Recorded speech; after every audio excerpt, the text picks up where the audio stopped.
লগে লগে গুচি যোৱা এই ওপৰত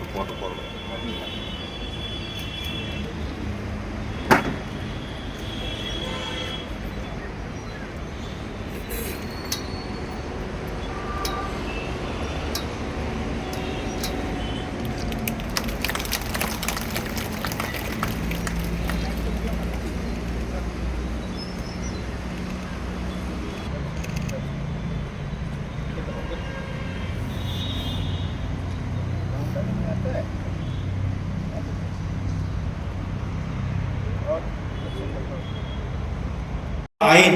স্বতন্ত্ৰ ভাৰতৰ এখন স্বতন্ত্ৰ সংবিধান, যি সংবিধানক আমি সকলোৱে জানো এইখন এখন বিশ্বৰ অন্যতম এখন শ্ৰেষ্ঠ সংবিধান। আৰু সংবিধানৰ যি নীতি আদৰ্শ আৰু সংবিধানত উল্লেখিত প্ৰতিটো দফাই আমি সদায় আখৰে আখৰে শ্ৰদ্ধা আৰু ভক্তিৰে আগবঢ়াই লৈ যোৱাৰ আমি আজি পোনপ্ৰথমে সমগ্ৰ দেশবাসীলৈ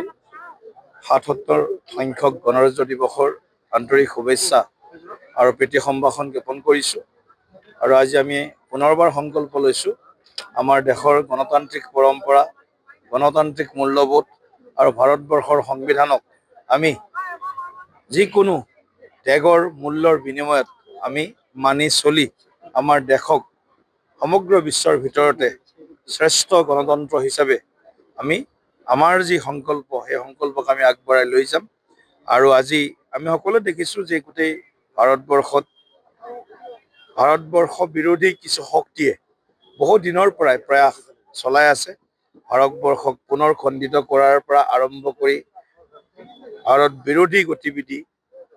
আৰু ভাৰতৰ সভ্যতা সংস্কৃতিৰ বিৰুদ্ধে তেওঁলোকে যি এটা গভীৰ ষড়যন্ত্ৰত লিপ্ত হৈ আছে, সেই গভীৰ ষড়যন্ত্ৰ আমি উমান পাইছিলোঁ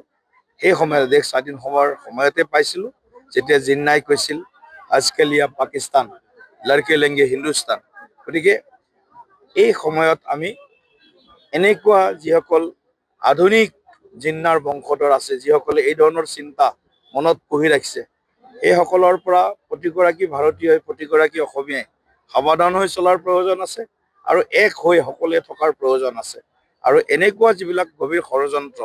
দেশ বিৰোধী, অসম বিৰোধী, এই ষড়যন্ত্ৰৰ বিৰুদ্ধে আমি সকলোৱে একলগ হৈ এনেধৰণৰ তেওঁলোকৰ যি অপচেষ্টা বা তেওঁলোকৰ যিটো এজেণ্ডা ক'ব লাগিব, এই এজেণ্ডাক আমি সকলোৱে বানচাল কৰিব লাগিব।